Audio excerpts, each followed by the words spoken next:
नमस्कार दोस्तों, मेरा नाम है निशान सैनी। झुंझुनू हमारा चैनल पर थारो बहुत स्वागत है। अभी मैं झुंझुनू मायने जो आपने नेहरू पार्क है बड़े मौजूद हूँ। आपने साथ में ये जो इस्कॉन का जो प्रचारक है ये आपने साथ में मौजूद है।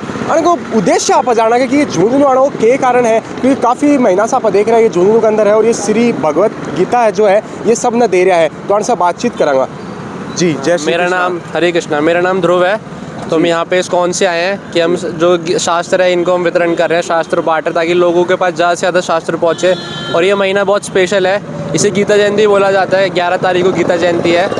इसमें भगवान ने अर्जुन को कुरुक्षेत्र में गीता बोली थी, तो इसलिए भी ये महीना बहुत इंपॉर्टेंट है। तो हम चाहते हैं कि ज़्यादा से ज़्यादा लोगों के पास गीता पहुँचे और झुंझुनू जैसे इलाके में प्रचार हो भगवान का। और यहाँ पे भी मंदिर भी बन रहा है, बहुत भव्य मंदिर बन रहा है। देख रहे हैं कि झुंझुनू के अंदर जो इस्कॉन टेम्पल है वो भी बनने जा रहा है। अभी जो उसका काम है वो चालू हो चुका है अभी। हाँ जी, तो वो मंदिर बन रहा है, तो उसमें और ज़्यादा लोग आए, साथ मिल के चले और जो हमारा सनातन धर्म है उसका प्रचार हो, इसलिए हम यहाँ पे आए हैं। क्या कहते हैं, ज़्यादा से ज़्यादा हम कहते हैं पुस्तकें बांट सके, भगवद गीता का वितरण कर सके। अभी आप मतलब कौन सी पुस्तक जो है लोगों को दे रहे हो? वैसे हमारे यहाँ पे बहुत सारे शास्त्र हैं। भगवद गीता है, कुंती महारानी की शिक्षा है, राजवेद्य है, भागवतम है, श्रीमद् भागवतम है जो कि महापुराण है। तो ये सारे शास्त्र हमारे पास अभी अवेलेबल हैं, तो आप हमसे ले सकते हैं। हम एक हफ्ते तक यहीं पे हैं, यहाँ पे ट्रैवल कर रहे हैं हम।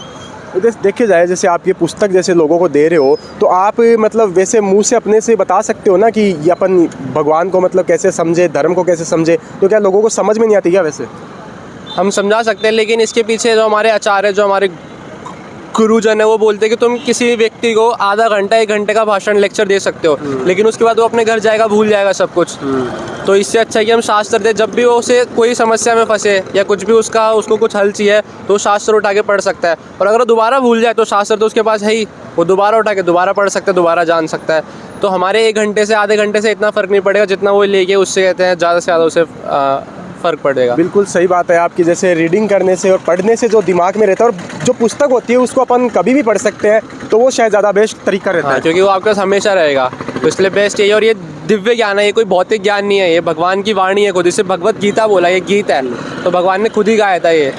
तो इसीलिए तो बेस्ट रहेगा कि आप ज़्यादा से ज़्यादा, क्योंकि बहुत सारे लोग क्या करते हैं आजकल का यूथ, मतलब जो म्यूंडेन मतलब जो संसारिक पुस्तकें होते हैं उन सब में ज़्यादा वो फंसा रहता है। तो इससे अच्छा कि आप भगवद गीता ले जो आध्यात्मिक ज्ञान है, तो उससे आपकी कहते हैं आध्यात्मिकता में भी वृद्धि होगी और भौतिकता में वृद्धि होगी। बिल्कुल आप सही कह रहे हैं। जैसे हम देखते हैं काफ़ी युवा लड़के जो होते हैं वो गलत संगत के अंदर पड़ जाते हैं और गलत राह पे वो चलने लग जाते हैं। शायद ये अगर भगवत गीता अगर वो पढ़ते हैं तो शायद अगर धर्म की राह पर वो चलते हैं तो बहुत सही राह पे वो चल सकते हैं। बिल्कुल, ये एकमात्र राह है जिस पे हमें जाना चाहिए। इसके अलावा तो सब फिर हम इसी भौतिक जगत में फंस के रह जाएंगे, चाहे कितने पुण्य कर लो, चाहे कितने पाप कर लो, यहीं कहीं रह जाएंगे। तो हमें भक्ति का मार्ग चुनना है। इस भगवत गीता में यही स्पेशलिटी है इस भगवत गीता की, बाकी भगवत गीताओं से, कि इसमें भक्ति पे ज़्यादा जोर दिया गया हुआ है। तो आप पढ़ेंगे तो आपको पता लगेगा कि क्या चीज़ सही है, क्या चीज़ गलत है, क्या चीज़ करनी चाहिए, क्या चीज़ नहीं करनी चाहिए। तो ये आपको अपना भगवान साक्षात क्या कहते हैं ग्रंथ के रूप में अपना आपको वो देंगे संग। बिल्कुल, मैं जैसे समझ पा रहा हूँ कि आप कहना चाह रहे हो कि जैसे जीवन में जो सुख और दुख है उन सब का विश्लेषण है वो इसके अंदर है, और अपने को कैसे जीवन में चलना है, अच्छी राह पे कैसे चलना है, वो सब भगवत गीता के अंदर है। बिल्कुल, भगवत गीता के अंदर ये बताया। एकमात्र ये जो कलयुग है इसके लिए यही इसका एक वो है, कहते हैं सॉल्यूशन है। एक सवाल लोगों द्वारा ये भी उठाया जाता है आप लोगों के ऊपर कि आप ना पुस्तक के नाम पे धर्म को बेच रहे हो, भगवान को बेच रहे हो। इसका जवाब अगर भगवान के मुंह से ही सुनेंगे तो ज़्यादा बेस्ट रहेगा। भगवद गीता के 18वें अध्याय के 68वें श्लोक में भगवान खुद ही बता रहे हैं, जो मेरे ज्ञान के जो बांटता है, मेरा ज्ञान लोगों तक पहुंचाता है, वो मेरे को सबसे ज़्यादा प्रिय है। मैं आपको दिखा भी सकता हूँ इसके अंदर, देखते हैं इसके अंदर, देखिए भगवान क्या बता रहे हैं जी। वैसे अभी आप आए कहाँ से हो? हम दिल्ली इस्कॉन रोहिणी से आए हैं हम। दिल्ली इस्कॉन रोहिणी। हाँ जी। तो हम देखते हैं कि वृंदावन में भी इस्कॉन टेम्पल है। हाँ, वृंदावन में बहुत भव्य मंदिर है। आप कभी वहाँ जाते हो तो वहाँ पे आप जाके घूम के आ सकते हैं। बिल्कुल, मैं वहाँ पे होली के ऊपर गया था इस्कॉन टेम्पल। देखो ये मिल गया, वो जो व्यक्ति भक्तों को यह परम रहस्य बताता है वह शुद्ध भक्ति को प्राप्त करेगा और अंत में वह मेरे पास वापस आएगा। ये भगवान खुद बोल रहे हैं, हम नहीं बोल रहे हैं। तो इसको धर्म को हम बेचते नहीं है, इसको हम धर्म को फैला रहे हैं। इसको बेचना नहीं कहते, फैलाना कहते हैं जी। तो आप लोगों को सही राह पे चलने का जो प्रचार है आप वो कर रहे हो। बिल्कुल, हम वही कर रहे हैं। और हम तो क्या ही कर रहे हैं, इससे हम अपना वो कर रहे हैं, प्योरिफिकेशन कर रहे हैं, हम अपना शुद्धिकरण कर रहे हैं इससे, क्योंकि हम वितरण बांटेंगे, हम इतनी देर तक यहाँ पे 4-4 5-5 घंटे से पकड़ के रखते हैं, ये आध्यात्मिक ज्ञान है, आध्यात्मिक शक्ति है, उसे हमें भी मिलती है, तो हमारा भी शुद्धिकरण होता है और जो लेता है उसका तो होता ही होता है। तो अभी हम बात करें आपको, जैसे आप झुंझुनू शहर के अंदर आए हो, तो झुंझुनू शहर आपको कैसा लगा? यहाँ के लोग हैं, उनसे भी आप मिल रहे हो, तो वो लोग कैसे आपको लगे यहाँ पे? यहाँ पे हम पिछले 3 दिन से है, जो कि यहाँ का एक्सपीरियंस हमें बहुत अच्छा लगा, क्योंकि यहाँ पे लोग हमारे बहुत सारे ग्रंथ वितरित हो रहे हैं, यहाँ पे लोग खरीद रहे हैं लोगों में, क्योंकि यहाँ तक अभी पहुँची नहीं है वो चीज़, तो यहाँ पे लोग एक्सेप्ट कर रहे हैं, बहुत अच्छे लोग मिले हैं यहाँ पे। एक चीज़ और मैंने बहुत इंपॉर्टेंट करी, यहाँ के लोग बहुत श्रद्धालु हैं, बस उनको थोड़ी सी राह मिलेगी तो वो सही रास्ते पे आ जाएंगे, क्योंकि भगवान के लिए उनकी ये रिस्पेक्ट है। तो यही हमारा यहाँ पे प्रयास है कि हम उनको सही राह पे लेके आ सके। वैसे वो ऑलरेडी सही राह पे, झुंझुनू इतना अच्छा शहर है, इतनी अच्छी ब्यूटी है, तो आप जैसे मिले, आप जैसे लोग बहुत यहाँ पे अच्छे हैं, सुंदर हैं, अच्छा व्यवहार है।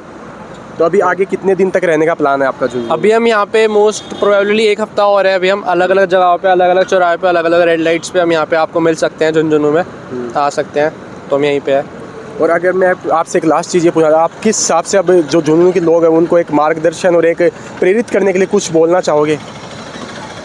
बिल्कुल, हमारा एकमात्र लक्ष्य है कि भगवत प्राप्ति, तो हमारा ये ज्ञान हर जगह, हर जो इवन जो हमारे चैतन्य महाप्रभु हैं, जो हमारे कहते हैं भगवान जो साक्षात आए थे इस कलयुग में, उन्होंने बोला है कि हर एक ज़िले में, हर एक जगह पे मेरा नाम या भगवान का नाम का प्रचार होगा। तो उसी का हम प्रयास कर रहे हैं कि हम उसमें सहायक बन सके भगवान का नाम फैलाने में। तो जब लोगों पे ग्रंथ पहुँचेंगे, यहाँ पे मंदिर बनेंगे, तो लोग जैसे जुड़ेंगे, तो उनमें एकता भी आएगी और भगवान के नाम का प्रचार भी होगा। बिल्कुल, कहते हैं जो एकता में जो शक्ति है वो किसी में नहीं है। बिल्कुल सही कहते हैं। तो जैसे अभी देख रहे हो बांग्लादेश में भी हम क्या कहते हैं जूझ रहे हैं, वहाँ पे एकता टूटा था वहाँ पे, तो वहाँ पे लेकिन 2 लोग दोबारा वापस आ रहे हैं। तो यहाँ पे ऐसा ना हो, इससे अच्छा हम पहले ही सबको एक साथ लेके चल रहे हैं। हमारा यही प्रयास है, यही कोशिश है। यूनियन इज स्ट्रेंथ है। Union is strength. आप कब से जुड़े हुए वैसे इस्कॉन से? मेरे को ऑलमोस्ट 3 साल हो गए इस्कॉन से, तो मैंने भी सारे ग्रंथ पढ़े, मेरी भी ज़िंदगी बदली, मेरी लाइफ में भी चेंज आया। क्या बदलाव आए आपके? क्या चेंजेस आए आपकी लाइफ में? ये बहुत लंबी स्टोरी है, मैं शॉर्ट में बताऊंगा। मैं पहले नास्तिक था, ठीक है, भगवान में मतलब मानता था कि एक शक्ति है, लेकिन क्या कहते हैं कि उसको भगवान का टैग देना नहीं चाहता था मैं, कि मतलब भगवान है कि मैं एक शक्ति मानता था बस। लेकिन मैंने भगवद गीता पढ़ी, शास्त्र पढ़े, तो मेरे को पता लगा कि वो जो एक शक्ति है उसका भी सोर्स है, वो सोर्स कौन है? भगवान है। तो मेरी लाइफ 360 चेंज हुई। पहले मतलब मैं भी बुरे संग में, जैसे भी बताया, उसी में से निकल के आया मैं बाहर। अब मैं धोती कुर्ते में हूँ, तो ये डिफरेंस है। थोड़े टाइम में आप पढ़ोगे, आप लोगे, तो क्या पता आप भी धोती कुर्ते में आ जाओ। तो फिर बिल्कुल, मैं वैसे भी पढ़ता हूँ, लेकिन मेरा काम ही ये है, तो मेरे को ये करना। नहीं, बिल्कुल आप बहुत अच्छा काम कर रहे हैं कि कुछ क्या कभी कभी होता है शास्त्र नहीं पहुँच पाते, तो आपकी वीडियो यूट्यूब जो सोशल मीडिया है इसका भी हमें यूज़ करना चाहिए प्रचार के लिए, तो हम वो करेंगे। तो इसके थ्रू भी जितने लोग पहुँच सके, मिल सके, तो उनके लिए भी अच्छा है। आप भी अच्छा काम कर रहे हैं, हम हमारी सहायता कर रहे हैं, हम आप लोगों की सहायता कर रहे हैं। आपका हमारे से बात करने के लिए बहुत बहुत धन्यवाद, और आप झुंझुनू शहर में आए इसके लिए आपका बहुत बहुत धन्यवाद। हरे कृष्णा, धन्यवाद आप। तो अभी आप जो इस्कॉन का जो प्रचारक है बाण साहब बातचीत करिए, और ये बहुत अच्छी बातें आपने बताई है। थाने कहें को लगी हो वीडियो माने कमेंट बॉक्स के माने जरूर बताओगे कि स्वागत। जय हिंद, जय भारत।